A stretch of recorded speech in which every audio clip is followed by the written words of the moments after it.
This is the sound of an uncertain future. Welcome to the Risktopic Podcast. I am your host, Martin Rooke, and this show stands at the crossroads of science, technology, and culture. Anyway, how are we doing, ladies and gents? You good? I'm good. Although my ankle is still broken. It's on the mend. I can put some weight on it. Although I did kind of run out of food the other day.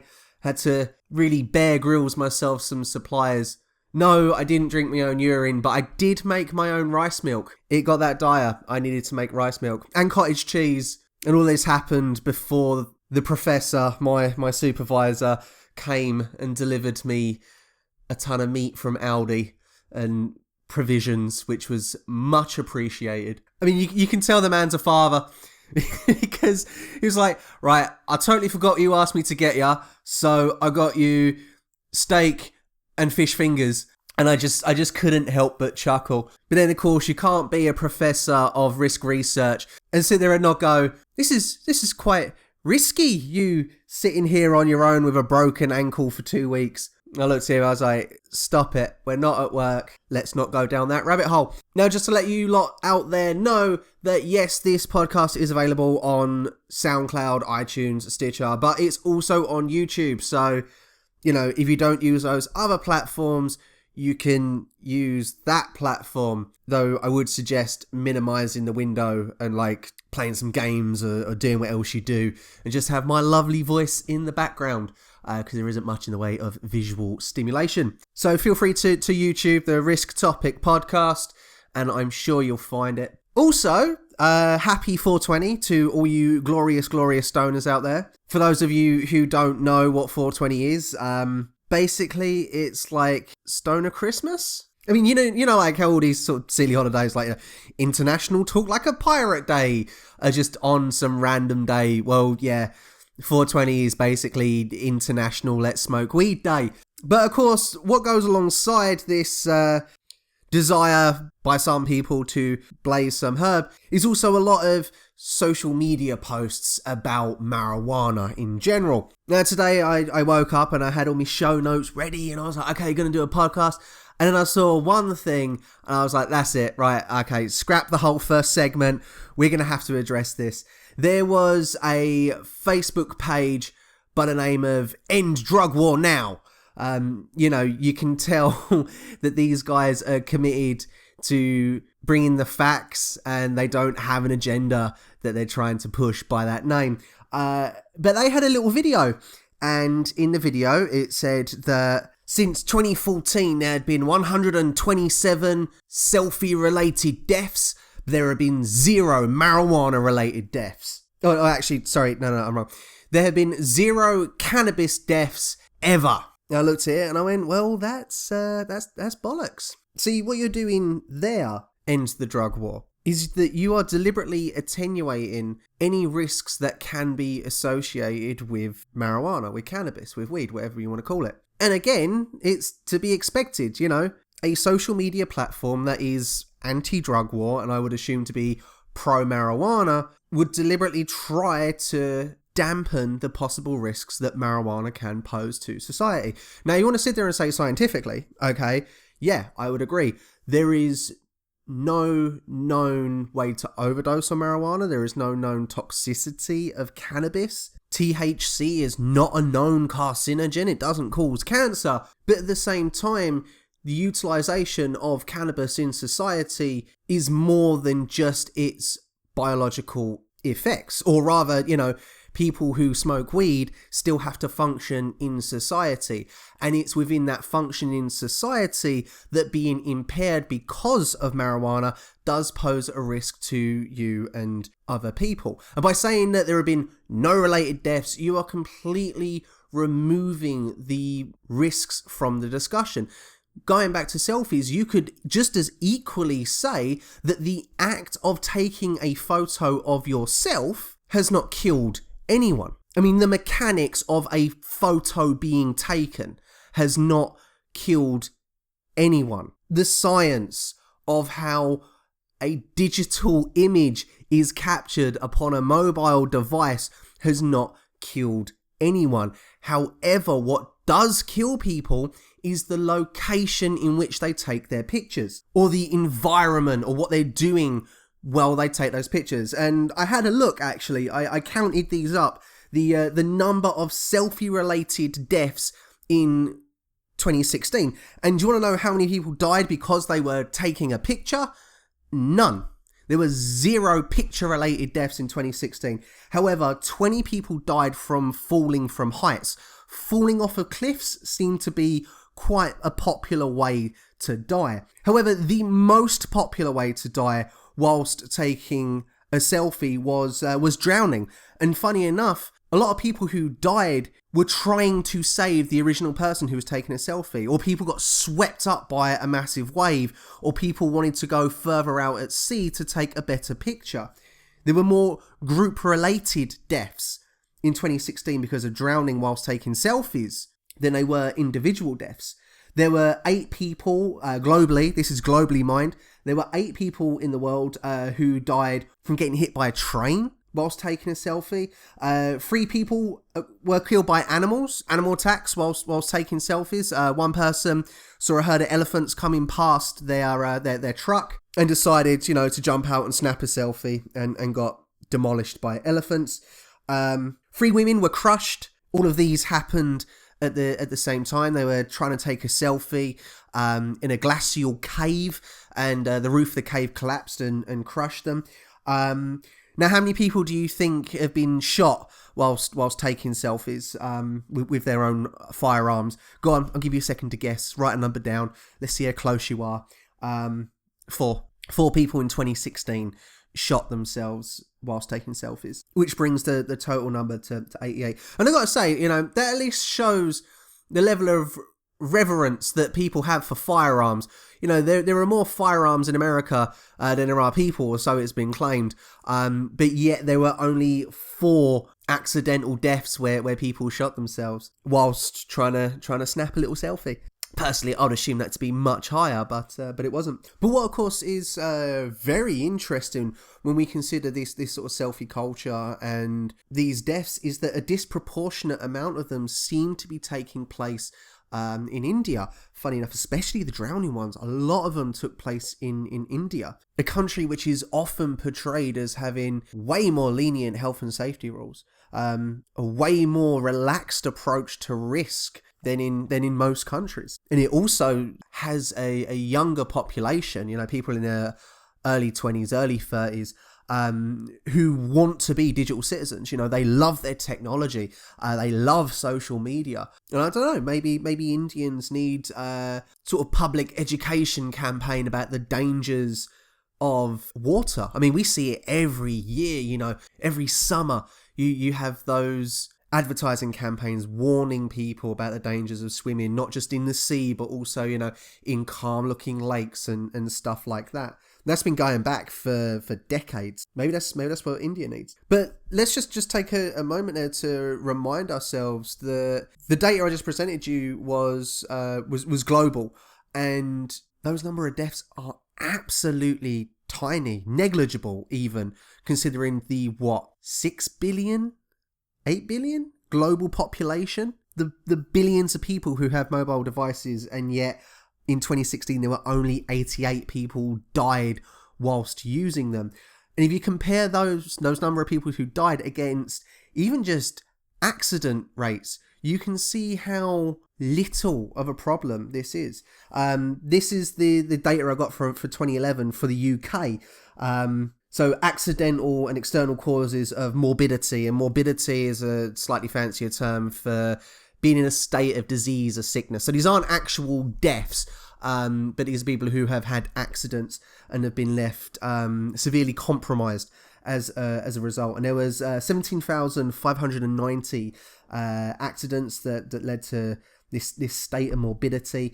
19 people were hit by a train. There was 3,885 people who were severely hurt by falls. 33 people were hurt by objects that were thrown or projected or falling, which I sort of equated to the crush deaths. 15 people were severely hurt by animal attacks. and 175 people died through accidental drowning. I couldn't actually find any data for accidental shooting. So the crux of the argument there is that accidents happen no matter where you are. You know, something bad is going to happen to someone at some point today. The big question is that does having a phone and wanting to take a selfie make it any more likely? And while I haven't actually conducted any statistical analysis on the figures there, you know, I can't tell you for 100% certainty, but just casting my eyes over it, the only case I can see where wanting to take a selfie seems to put you disproportionately in more danger is the case of people trying to take selfies around trains. I don't know, maybe they might misjudge how close the train is, how wide the train is. Very possible given the distance. Don't forget the speed those trains are going as well. Sort of pushes that little air buffer ahead. People can get blown around and stuff like that because of them. That's an interesting phenomenon. That's one I would like to see people look into. But everything else seems relatively reasonable. You know, as sad as it is, we're talking about people dying. Let's not forget that. So we just addressed the whole selfie element of, you know, selfies are dangerous or more dangerous than marijuana. And this is the bit that I regard as being just a little bit disingenuous, is when people say that there is no harm from marijuana, they sort of seem to want to ignore the risks from driving while high. Now, I'll be the first to admit that this data set isn't the best. I got it from a Washington Times article, and it suggests that in the state of Washington, so around about, you know, Seattle area, that sort of thing. I mean, just to give you a relative size for the state of Seattle, as a population, state of Washington has a population of about 7 million, whereas London has a population of 8 million. But in the state of Washington, in 2013, there were 436 fatal car crashes, obviously a lot lower than there are in London, about 40 of which involved drivers that tested positive for THC. And then Washington state legalized marijuana, and they found that the next year, in 2014, there was 462 fatal car crashes, so it didn't go up that much. But 85 drivers tested positive for THC. So, yeah, what the media sort of does is go, the number of weed-related car crashes has doubled. Not mathematically untrue. Granted, it's still a much lower proportion. But it's in this instance that it's very, very, very difficult to say that marijuana is harmless. Especially as well when we consider what we do with alcohol. Now, we tell people don't drink and drive. We tell people that alcohol will inhibit their reaction time, that alcohol will make them more of a danger on the road. Alcohol makes you a hazard and a potential harm for others. But we don't do that with marijuana. And I would like to know how many of these, 85 drivers who killed someone in 2014 had listened to the rhetoric, that marijuana is harmless. And they thought, well, if it's harmless, I can drive. Now, I know some of you be sitting there going, but where is the science? And don't worry, I've got you covered, guys.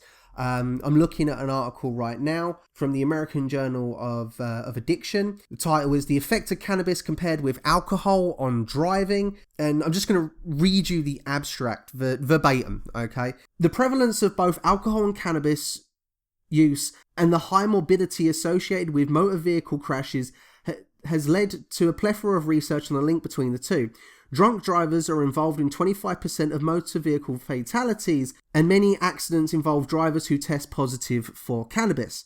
Cannabis and alcohol acutely impair several driving-related skills in a dose-dependent fashion, but the effects of cannabis vary more between individuals than they do with alcohol because of tolerance, differences in smoking technique, and different absorptions of THC, the active ingredient in marijuana. Detrimental effects of cannabis use vary in a dose-related fashion and are more pronounced with highly automatic driving functions than with more complex tasks that require conscious control. Whereas with alcohol, it produces an opposite pattern of impairment. Because of this, and an increased awareness that they are both impaired, marijuana smokers tend to compensate effectively while driving by utilizing a variety of behavioral strategies. Combining marijuana with alcohol eliminates the ability to use such strategies effectively, however, and results in impairment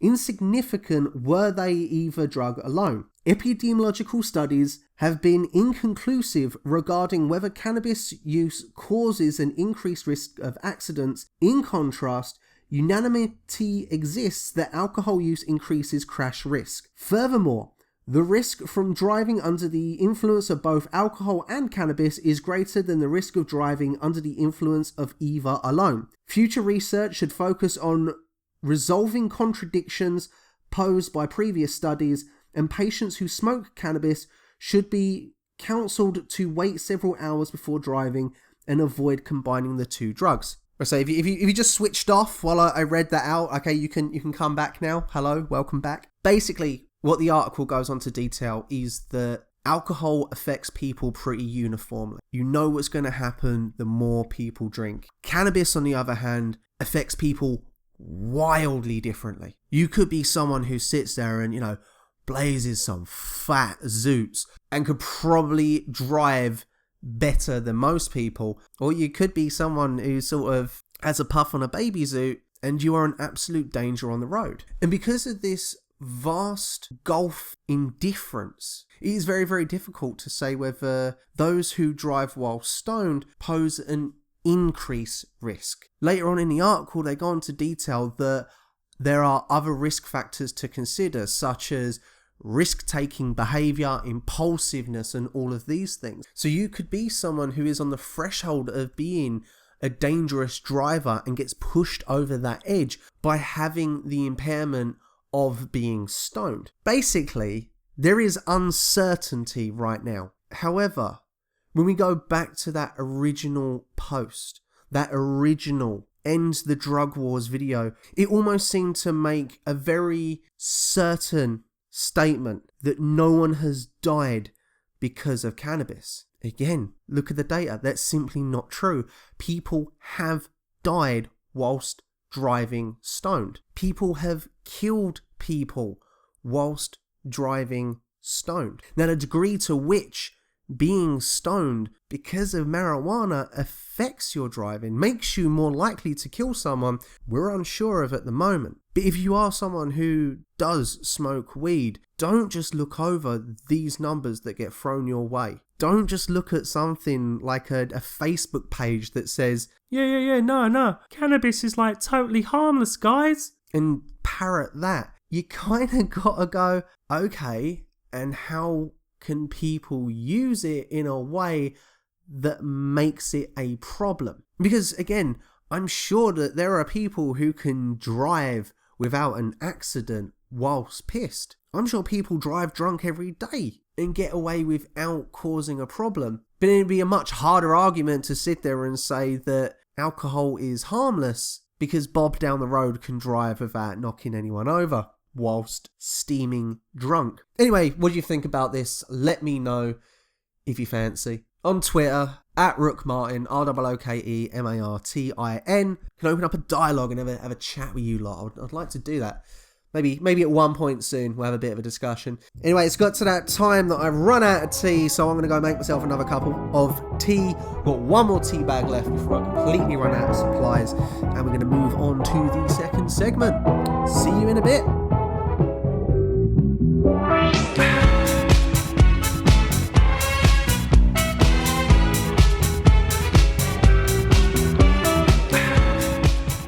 And we're back.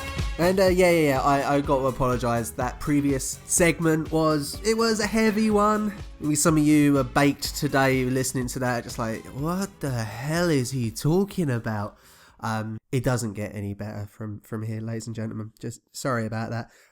But Peter, I know you was listening. What did you think about that segment, bruv? If you enjoyed it, please feel free to link the podcast to other people. Share it around your social media sites with other people who you think may find the podcast interesting, even if they may fully disagree with me. I'm not too fussed about the disagreements. But speaking of sharing across your social media platforms.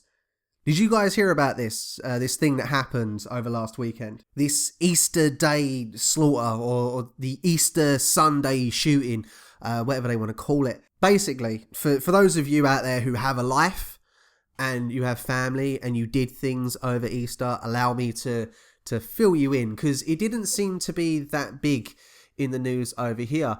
But what happened was there was a bloke who lived in Cleveland, America. His name was Steve Stevens, which is a tragic name to be given. He was a 37-year-old man who broadcasted himself murdering some old guy, some old granddad. But he broadcasted that over Facebook. I mean, he straight up just shot the dude in the face. The reason he gave for this was because he broke up with his girlfriend. It's shocking if you do stumble across the footage. Don't look for it, but if you do stumble across it, it is quite upsetting to watch. Stevens starts talking to his victim, quite normally, and then he sort of gets his gun out and points at the man. He gets his victim, to say Stevens' ex-girlfriend name, and he goes, "It's because of her I'm going to do this," and he shoots the guy. And he then sort of went on Facebook Live still broadcasting. And he sort of said, "I've killed 15 people today because of these women. I've killed many people previously." Basically, he was angling for suicide by cop. In the previous days, it has come out that the guy was in hundreds of thousands of dollars worth of gambling debt as well. He was a man who absolutely snapped, and thought getting killed by police would be the way to go, and that he would immortalize himself through this relatively unique broadcasted assassination. It's just interesting when we consider technology. I mean, I don't want to talk too much about the case. I've gone over what happened, and there's little else that can be said there. But it is interesting when we consider how people misuse technology. I mean, I have to wonder, was there anyone who works at Facebook or anyone who worked in the development of, broadcasting technology, self-broadcasting technology, internet-based self-broadcasting technology such as live streaming and stuff like that, and thought, okay, there is going to be some nutter out there who's going to want to kill people or hurt people or rape someone and put that on Facebook for their social network to see. Or maybe they did, and the risks of it were far outweighed by the potential benefits. I mean, I've seen posters for Facebook Live on the side of bus shelters and stuff like that. But already, we had the torture that took place in Chicago, where 4 black youths tied up a white dude with mental health issues, started hollering racial abuse at him, started politically victimizing the guy, cut his shirt, cut him, scalped him with a knife, forced him to drink toilet water, and then tried to arrange a ransom from the guy's mum.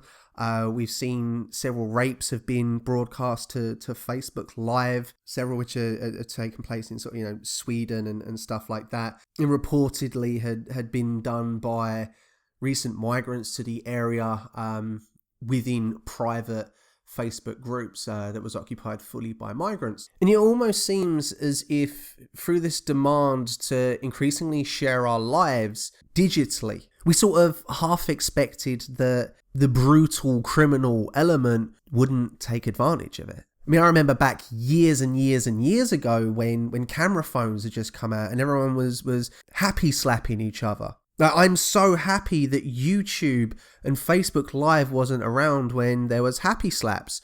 And that was literally where your mate would film you walking up to a stranger and smacking them around the face. I mean, YouTube might have been around, but it wasn't as big. And yeah, you would show people, you would gather in small physical groups, on a street corner in a school and be like, yo, watch this video, man. This person got messed up. And it was a very short-lived phenomena. It sort of came about, spiked, and then just dropped away, and everyone sort of went, okay, yeah, do you know what? Smacking people, assaulting people on the street and recording it is quite silly because it's documented evidence of an assault. But alongside the desire to put our lives on social media, there also seems to be a desire to have our lives validated. We see that, with likes and retweets and reblogs and whatever Instagram does. I'm still kind of unsure. And I would like to see the degree of alienation that might have on people who, let's face it, are less popular. Or people who feel that their personal achievements aren't getting the same sort of validation as someone who simply just takes a picture of themselves and puts it on Instagram. Because now anyone can see just how validated you are or just how good you are at stuff. And this is coming from someone who doesn't necessarily get an awful load of social media validation, which is absolutely fine by me because I do it mostly for a laugh. I'm like happy and secure in myself. But we often see this sense of alienation from society taking place amongst, I guess you could say mass shooters, mass murderers, people who want to be known for infamousy because they don't have much else going on in their life. It's better to go down a villain than not go down at all. People who feel out of step with the world, like the Aurora shooter who decided to dress himself up as the Joker from Batman and moved into a bloody cinema and shot the place up. But that person still relied on the media to amplify his actions, to take it as an intriguing social interest story and give that man the immortality he craved. But yet now what we're seeing is that those with this craving for infamousy can simply just bypass the media completely. Or rather, they don't need the media to tell their story. They can broadcast their story live, and all the media has to do is point people in a direction that this is happening live. And I actually think that was the plot premise for Scream 4, or maybe it was Scream the TV series. I'm not too sure. But someone using internet and social media platforms to broadcast their killings. If the Chicago hostage situation demonstrated that people will watch, the Easter Sunday shooter demonstrated that people are interested in this. And then the big question from a risk perspective is that will the provision of self-broadcasting increase the likelihood that someone who exhibits the risk factors for becoming a spree killer or becoming just a nuts and nut job, will platforms like Facebook Live or Periscope or something like that be the trigger for them to start a rampage? But then, of course, the question also is, what should we do about it? Should we do anything about it? Across the world, people were murdered for seemingly no reason anyway. And all these people are doing is broadcasting the brutal reality that is life or living. Or tragically not in this case. Should we turn to Facebook and Periscope and all of these social media platforms, YouTube as well, and say, no, we don't want you to offer the ability for the public to broadcast themselves because they could broadcast themselves hurting others or themselves. There's been many cases where there's a young girl, I think she was 12, she broadcast herself committing suicide over Facebook Live. And Facebook Live took 2 weeks to remove the video. And even just now, I'm reminded of an episode of the Rush Hour TV show that I just watched. It's an alright show, watch it if you want. But there was an episode where a bloke did pretty much the same thing. He committed murder and broadcasted it live. But the difference was, rather than trying to go out in a blaze of infamy, he was constructed as a hero figure because he took out the people that were considered to be problematic. There was some televangelist who was shot, corporate guys were killed, stuff like that in the episode. So while at the moment we have people committing random acts of violence against random people, will we get to the point that there will be others committing acts of violence against suspected paedophiles or drug dealers, or enacting some sort of broadcast vigilante justice, I guess you could say, what will we do then? Will we applaud it or will we condemn it? Will we ask Facebook to remove this sick filth, or will we revel in glee at bad people getting what they deserved? I don't know, is the long and short of it. I know people don't like those sorts of answers. I think people come to things like podcasts and YouTube videos and that to be told what to think, but the broadcasting of violent crimes for an audience is an incredibly new phenomena. It's literally been happening over the past couple of months. And it is a discussion that we're going to have. It may be the best thing that we as citizens of a digital global space could do is not click on the links. I sure as hell was guilty about it. I saw a link, man posts killing to Facebook Live, and I go, oh, that's interesting. I clicked on it. And it was so interesting that I've just told all of you guys about it. The whole 5 listeners that I have. I love you guys, seriously though. But I told you about it. And say 50% of you had no idea about it existing. And you're Googling it right now to find the ending. Because I haven't told you the ending. He shot himself. But say you Googled it and you clicked on things. You're just as guilty as I am. Actually, no, I'm more guilty because I told you about it. But you've maintained this cycle of interest. I have amplified this criminal behavior, this unique technological phenomena, as something being inherently worthy to the human condition. Whereas maybe what we should do is, what I definitely should do, is learn to say, yeah, it's cool and all, but I don't need to read it. It's not important. It's not going to enrich my life. Whoa. Anyway, this segment totally deflated my mood. Let's go from talking about fun things like marijuana to death. I'm going to have a coffee and try and pep myself up for you guys in the third section. It's a heavy podcast this week, ladies and gentlemen. That's all I can. See you in a bit. Peace.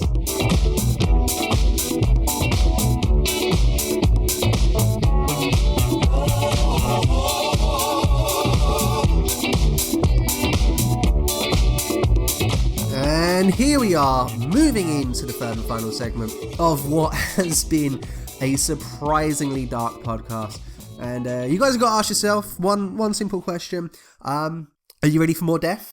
Are you ready for some more death? Because I have some death coming your way. On April the 17th, Emma Morano, the world's oldest person, died at the age of 117. Now, I mean, I guess it's fair to say that she had quite a good run of things. Now, the reason why I bring this up is because she was the last person to have been born in the 1800s. She was born November 29th, 1899. She had the Guinness World Record for the oldest living person and the oldest living woman. She credited her longevity to ending her abusive marriage back in 1938 and living off of a diet of raw eggs and cookies. Wouldn't recommend the raw egg part, salmonella and all that. But when I read this story, I couldn't help but think that the world in which she entered no longer exists. It hasn't existed for several decades. She was born into a world without the technology that we have today. She was born in a world pre-penicillin. She was born before antibiotics. She was born at a time when if you got an infection, it was touch and go whether you lived or died. It was probably healthier if you got an infected toenail just to cut it off below the ankle. She was born at a time before air travel. She was born before cars, or rather before the Ford company made cars accessible to the average person. She had already divorced her husband before the nuclear bomb was dropped on Japan. And you have to wonder, a person being born in the 1800s, could they even envision the technology and the science behind making an atomic bomb? And beyond that, Could they even envision just where technology would go in the decades since? I mean, you think about it, the majority of my listeners now, were born in the early to mid 90s.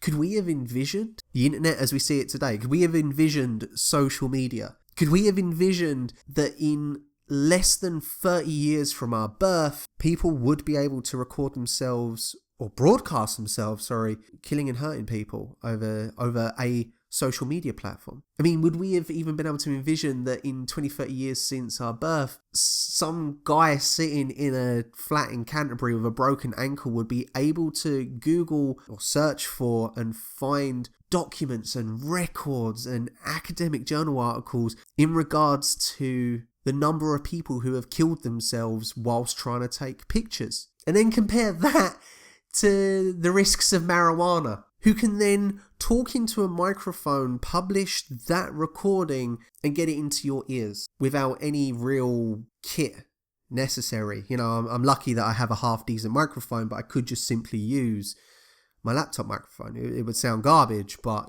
it could be done. It's often said that we live in unprecedented times, but yet moreover, we live in times that people use technology without any consideration for it. I mean, what is technology? You can look at your phone, look at your phone right now. You can say, well, that's technology. And well, you're half right, it's a piece of technology. That technology you hold in your hands, or it's sitting on a desk over there or whatever, that is built on decades and decades and decades of knowledge and understanding and synthesis. And even more based than that, it's formed on supply chains and mining technologies, and so much thought and consideration has gone into making that product that you call technology. And then what do we do with that technology? Well, we take pictures of ourselves and we post it to our friends. And so technology has its intended uses.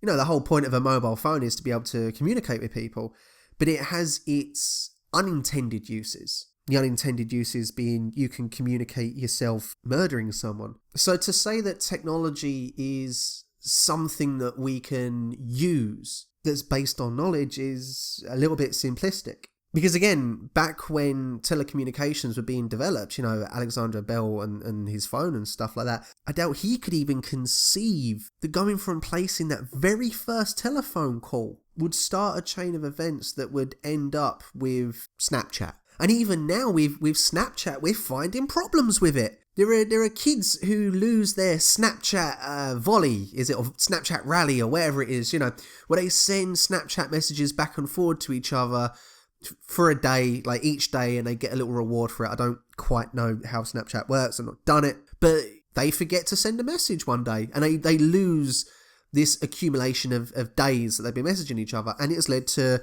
falling out. So it's led to fights. It's led to social problems that were not intended or envisioned. In fact, it's something new that we are discovering about the human condition, that when you gamify communications, you can lead to social fallout. And this links back to what Heidegger said. And those of you who've been paying attention to my Facebook feed, you know that I'm like balls deep in Heidegger at the moment. But he said that technology is something that allows the real to reveal itself, whilst also allowing it to be ordered as a sort of standing reserve. And with the Snapchat example from earlier, that has revealed the real of the human condition. That, when you gamify communications, you're going to end up with childish fallout. So what's this standing reserve bit that he was talking about? Well, it's data, it's statistics, it's things that we can collect. So again, let's say we do have this falling out over Snapchat that's happening in schoolyards across the UK. Does this falling out get looked at as incidences of bullying? Does it go down as bullying data? If horrible malicious Snapchats, I don't know what the fuck you call them, but if they are sent from peers to peer, does that go down as cyberbullying and cyber harassment data? And then how is that data used and by whom? Will you get, anti-bullying campaigners looking at this newly collected Snapchat bullying data and go, aha, there we go. As you can see, there are significant increases in mobile phone-based bullying that's taking place across the UK. Therefore, something needs to be done. And again, this is a silly example for something that is quite true and quite important. Let's look at cancer rates, for example. We have the technology that makes screening for definitely breast cancer, for sure. But we've made that very, very accessible. The incident rates of breast cancer by age, is collected and it's passed up through the organizational chains, and then that informs policy decisions. Decisions such as, should we lower the age for breast cancer screening? Doesn't have to be breast cancer, it could be ovarian cancer, it could be prostate cancer, it could be whatever you want. So in a way, the technology revealing reality, I guess you could say, is neither inherently good or bad. It's how we as people decide to perceive and use it.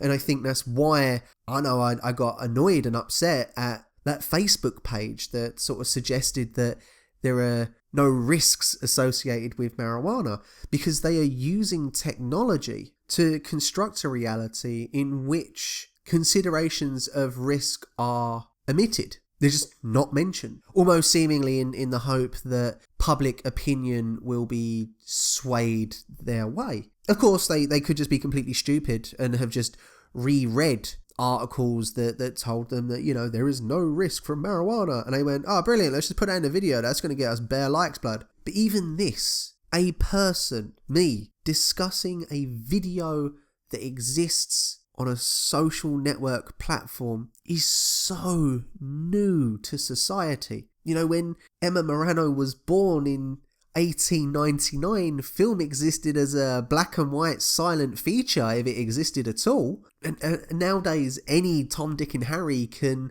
create any video, any film that they want, saying whatever they want and presenting it as truth and reality and putting it out there. What are the risks of this phenomena? Who knows? We could delve into the fully conspiratorial sort of side of things and really go off the rails. But social media as a brand new technology is something that we have no real conceptualization of. And that's not something that's inherent to social media.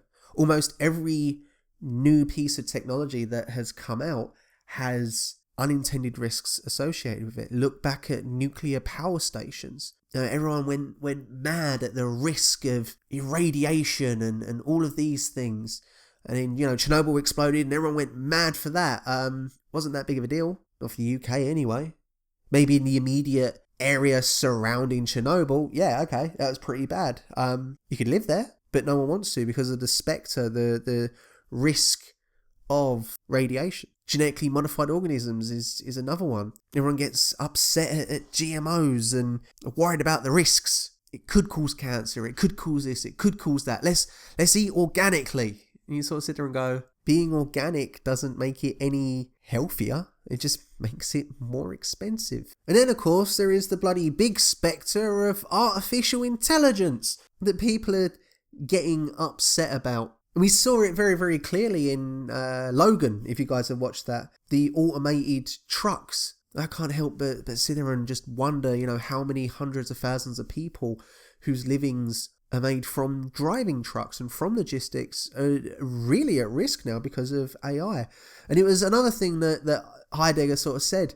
There is a point where humans go from designing technology to fulfill their needs to technology utilizing humans to fulfill its needs. And no, I'm not sitting there saying that Skynet's going to take over and enslave us to build better robots for itself. But the really, really big question is, why do we need AI? I mean, it would be cool, sure. It would be cool to sit there and say, we as humanity have created life that previously never existed, or an intelligence that never existed. This is what we made. And we all get on, Team Humanity then.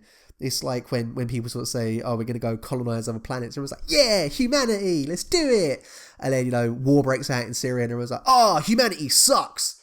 You're like, you kind of got to lean on one side or the other there, guys. You can't have a conditional, yay, Team Humanity, and then, no, it sucks. Come on, be all in on one side on that one. But again, why do we want to go colonize another planet? Because it almost seems to be that we've got wrapped up in where we could go with technology, that we've lost the actual need to have it. It's like the people who watched Star Trek in the 80s. They saw the viewing screens. There'd be a bit where Picard would be on his ship, another ship would come out of nowhere and they'd hail him, and Picard would be like, on screen. And then some dude would pop up on screen, and they'd have a bit of banter between each other, and Picard would save the day somehow by probably not doing nothing. I'm just saying, all right, Deep Space Nine was the superior series for Star Trek. But how was that not Skype? That ability to communicate over distance and see someone through a camera. 40 years, almost 40 years now, bloody hell. Just over 30 years down the line, that idea of where technology would take us has been made as Skype. But again, the big question is what is the need? And how much of that need was rationalized beyond a desire of this is where we can take the technology? If we keep going down these lines, we can create Skype, and I guess we'll just fill a need in somewhere along the line. And again, we return to Facebook Live. What is the need for us to be able to broadcast our live? Or is it a case of people validating their existence and saying, okay, we can be the ones to take this technology to the next level? And then the guys at marketing sort of went, okay, cool. I guess we'll sort of find a need for that. And they stick it on an advert and stick it on the side of a bus and go, broadcast your life. And everyone goes, yeah, that's a really cool idea. I don't know. Anyway, this is what happens, right? This is what happens when I decide to record a podcast after reading philosophy for over a week. I promise you guys, I'll move away from these deep, hard-hitting questions, and I'll get some slightly cheerier podcast material for you lot next week. Next Thursday, as it is every Thursday. If you fancy, you can follow me on Twitter. That is Rooke Martin, at ROOKEMARTIN. You can follow this podcast on SoundCloud, Stitcher, and iTunes. This has been the Risktopic Podcast. See you all soon.